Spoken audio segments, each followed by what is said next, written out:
दोस्तों ये शो शुरू करें उसके पहले मेरे कुछ सवाल मेरे मन में चल रहे हैं। क्या पूरी मुस्लिम उम्मा एकजुट है या ये सिर्फ एक पॉलिटिकल मिथ है? क्या सुन्नी शिया डिवाइड जो है वो सिर्फ थियोलॉजिकल है या ये प्योर एक जियोपॉलिटिक्स है? क्या ईरान और सऊदी की जो राइवलरी है वो मिडल ईस्ट का असली पावर इंजन है? क्या उम्मा यूनिटी ग्राउंड रियलिटी में एग्जिस्ट भी करती है? और सबसे बड़ा सवाल, क्या वेस्ट एशिया के कॉन्फ्लिक्ट्स रिलीजन के नाम पर हैं या पावर के नाम पर? वंदे मातरम दोस्तों, मैं हूं विकास पाल और मैवरिक जियोपॉलिटिक्स के आज के एपिसोड में आप सबका बहुत बहुत स्वागत करता हूं। चैनल को लाइक शेयर और सब्सक्राइब करना मत भूलिएगा क्योंकि इन सारे सवालों का जवाब आपको इस वीडियो के अंत तक मिल जाए, ऐसी मेरी पूरी कोशिश है। तो बने रहिए मेरे साथ। दोस्तों, जब भी वेस्ट एशिया में कॉन्फ्लिक्ट होता है एक फ्रेज बहुत यूज होता है, मुस्लिम वर्ल्ड रिएक्शन। लेकिन दोस्तों सच क्या है? क्या इंडोनेशिया से लेके मोरक्को तक एक सिंगल यूनिफाइड पॉलिटिकल ब्लॉक है? रियलिटी में क्या है दोस्तों? नेशनल इंटरेस्ट सब अलग अलग, सेक्टेरियन आइडेंटिटीज अलग अलग, स्ट्रेटेजिक अलाइनमेंट्स अलग अलग, और इकोनॉमिक डिपेंडेंसीज भी अलग। उम्मा एक स्पिरिचुअल कंसेप्ट हो सकता है, लेकिन जियोपॉलिटिक्स में स्टेट्स सेल्फ इंटरेस्ट से चलते हैं और यहीं से फ्रैक्चर शुरू होते हैं, क्योंकि हर कोई अपना अपना मतलब दिखता है। जब जियोपॉलिटिक्स की बात आती है तो कोई उम्मा की बात नहीं करता। उम्मा एक लार्जर कंसेप्ट है, पर जियोपॉलिटिक्स में उम्मा काम नहीं करता। अगर उम्मा काम करता तो सुन्नी वर्सेस शिया कभी नहीं होता। आइए बताता हूं मैं आपको। एक कोर डिवाइड की बात करते हैं। सुन्नी शिया डिवाइड 1400 साल पुराना है, लेकिन आज का डिवाइड थियोलॉजिकल से ज्यादा स्ट्रेटेजिक है। रीजनल पावर कॉन्टेक्स्ट में दो पोल्स दिखते हैं। ईरान जो शिया मेजोरिटी स्टेट है, सऊदी अरब जो सुन्नी मेजोरिटी लीडरशिप क्लेम करती है। और उसमें तुर्की भी अपना कुछ ना कुछ करते रहता है, ये बोलता है कि भैया मैं तो ऑटोमन एम्पायर वाला हूं, तो मेरा जो वर्चस्व है वो सऊदी से भी ज्यादा है। अब ये राइवलरी सिर्फ रिलीजन की नहीं है दोस्तों, ये इन्फ्लुएंस की है। इन्फ्लुएंस कहां पर? Iraq, Syria, Lebanon, Yemen, Bahrain. Proxy Wars का नेटवर्क इसी राइवलरी से फ्यूल होता है दोस्तों। ईरान हर जगह वॉर नहीं करता, वो सपोर्ट करता है हिजबुल्लाह को लेबनान में, शिया मिलिशियास को इराक में, और हुतीस को यमन में। सऊदी और गल्फ ब्लॉक भी प्रॉक्सी डायनामिक्स में इन्वॉल्व रहे हैं। इसीलिए जब ईरान गल्फ स्टेट्स पर मिसाइल फायर करता है, वो रिटेलिएशन नहीं, वो दशकों पुरानी अपनी राइवलरी का एक्सटेंशन दिखाता है।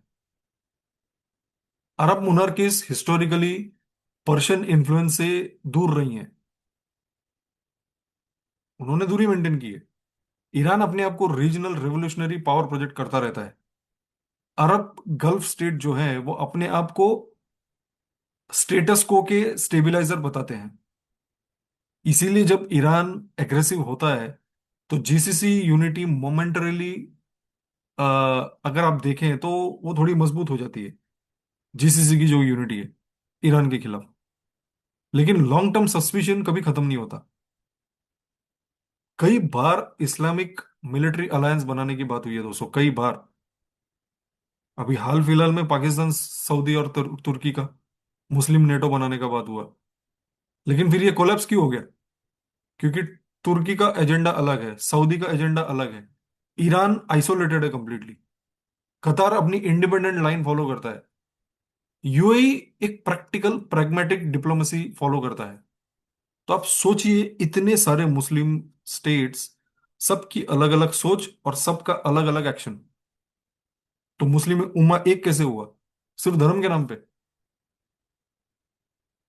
धर्म देखो, धर्म के नाम पे आप लड़वा सकते हो लोगों को, लेकिन जियोपॉलिटिक्स वो रियलिटी नहीं होती। जियोपॉलिटिक्स में हर कोई अपना फायदा देखता है, हर कोई अपना फायदा देखता है।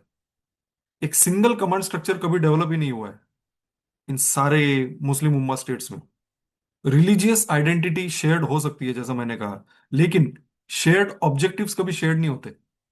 स्ट्रेटेजिक ऑब्जेक्टिव्स रादर, वो कभी शेयर नहीं होते। मेरा जो स्ट्रेटेजिक ऑब्जेक्टिव है इस रीजन का, मैं वो मेंटेन करके चलूंगा।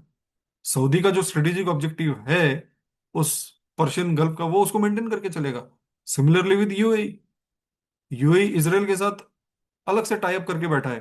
क्यों? उसको पता है यूएई इज वेरी प्रैक्टिकल दोस्तों, बहुत प्रैक्टिकल है। उसको पता है मैं इसराइल से पंगा नहीं ले सकता। क्यों पंगे लेना? दोस्ती करो, दोनों की गाड़ी चलती रहेगी। ऑयल वेल्थ भी यहां पर इनको फ्रैक्चर, एक एक फ्रैक्चर का एक फैक्टर है।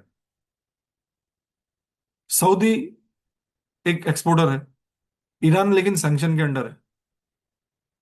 इकोनॉमिक डिस्पैरिटी जो है इन देशों की, इनकी राइवलरी को और ज्यादा गहरा कर देती है।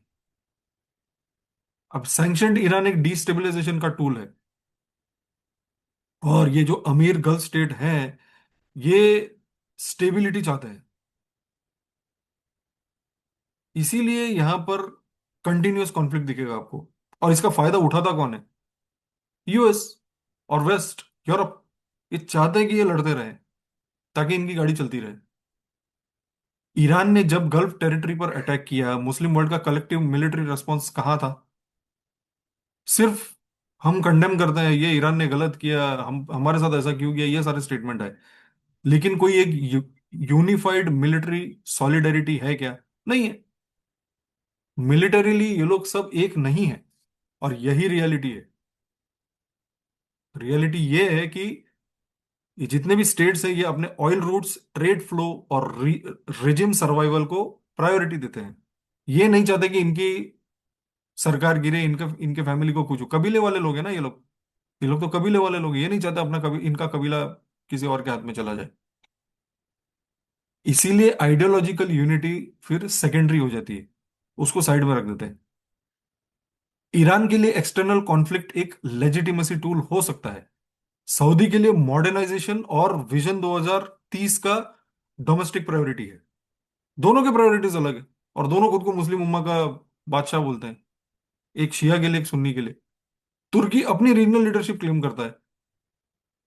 पाकिस्तान इंटरनल स्टेबिलिटी फेस कर रहा है। इजिप्ट जो है, वो एक बहुत बड़े इकोनॉमिक क्राइसिस को हैंडल कर रहा है। तो हर स्टेट अपनी अपनी सर्वाइवल इक्वेशन को लेके बिजी है। यहां पर कलेक्टिव ब्लॉक जो है दोस्तों, वो एक पॉलिटिकल लग्जरी है कि हम साथ हैं, हम साथ साथ हैं। कोई साथ साथ नहीं है। हर कोई चुपके से इसराइल से बात करता है। सी, आपको अगर इतनी तकलीफ होती हनूदों से, हनूद यानी हिंदू, हिंदू यानी भारत, तो ये गल्फ स्टेट जो मुस्लिम उम्मा का परचम हमेशा हमेशा लहराते, ये भारत से क्यों बात करते? ये भारत को तेल क्यों बेचते? तुम मत बेचो ना तेल। भारत क्या है? भारतीय लोग क्या है? हिंदू क्या है? काफिर है। आप काफिर को तेल मत बेचो। नहीं, तेल तो बेचना है आपको, पैसा कमाना है काफिरों से। Point number two, Israel. Israel से फिर यूएई क्यों दोस्ती करता है? इसराइल ने जो सोमाली लैंड जो है, जहां पर बरबेरा पोर्ट है, वहां पर यूएई के स्ट्रेटेजिक इंटरेस्ट क्यों है? क्यों ये दोनों वहां पर कोलैबोरेट कर रहे हैं? मत करो। हनूदों और यहूदों से आपको तकलीफ है, मत करो इनके साथ कोलैबोरेशन। पर नहीं, फिर जियोपॉलिटिक्स आती है, जहां पर हमको हमारा अपना चलाना है। That's what it is.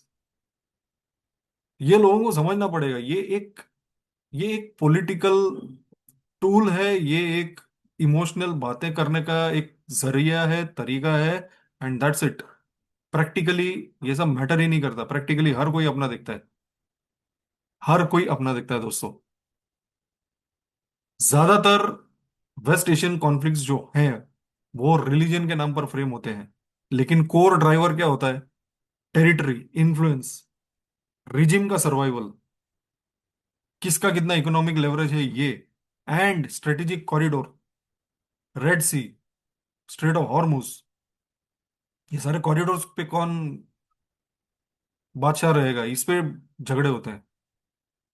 फिर उमा के नाम पर झगड़ा नहीं होता। यमन में सऊदी भी कंट्रोल चाहता है और यूएई भी कंट्रोल चाहता है। समझिए बात को। दोनों कंट्रोल चाहते हैं। और सऊदी ने तो यूएई पे बम मार दिया। भैया तो छोटा भाई था ना यूएई, सऊदी का, उस पे क्यों बम मारा तुमने? अगर इतना ही मुस्लिम उम्मा है तो। सो ये मुस्लिम उम्मा ऑन पेपर बहुत अच्छा दिखता है, सुनने में बहुत सही लगता है। पर जब प्रैक्टिकल बातें होती है, जब वर्चस्व की बात होती है, जब खुद को ऊपर रखने की बात होती है, मुस्लिम उम्मा को ऊपर नहीं रखते हैं। वो सेकंड प्रायोरिटी हो जाती है। ये फ्रैक्चर, अगर आप देखें, ग्लोबल पावर्स को एंट्री पॉइंट देते हैं दोस्तों, जैसा मैंने कहा, यूएस को। अमेरिका गल्फ के थ्रू इन्फ्लुएंस मेंटेन करता है अपना। रशिया सीरिया के थ्रू फुटहोल्ड रखता है अपना। सीरिया की जो बर्बादी हुई है पिछले 15 सालों में, हु हैज गेन्ड? रशिया को फायदा हुआ है उससे, इसराइल को फायदा हुआ है उससे। तो मुस्लिम उम्मा अगर झगड़ा करता रहे तो ये दूसरा फायदा उठा के जाएगा।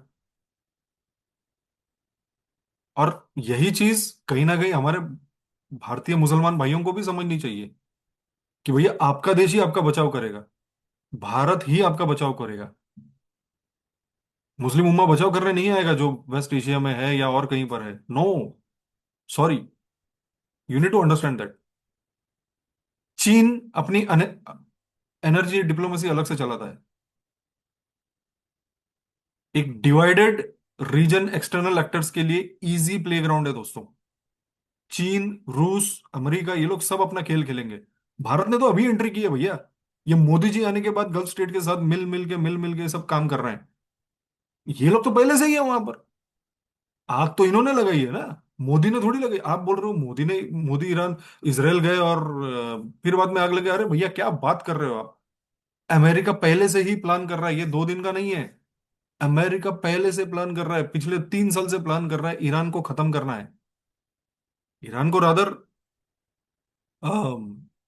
उनकी रिजीम को, मुल्ला रिजीम को, कट्टर मुल्ला रिजीम को, खामेनी को।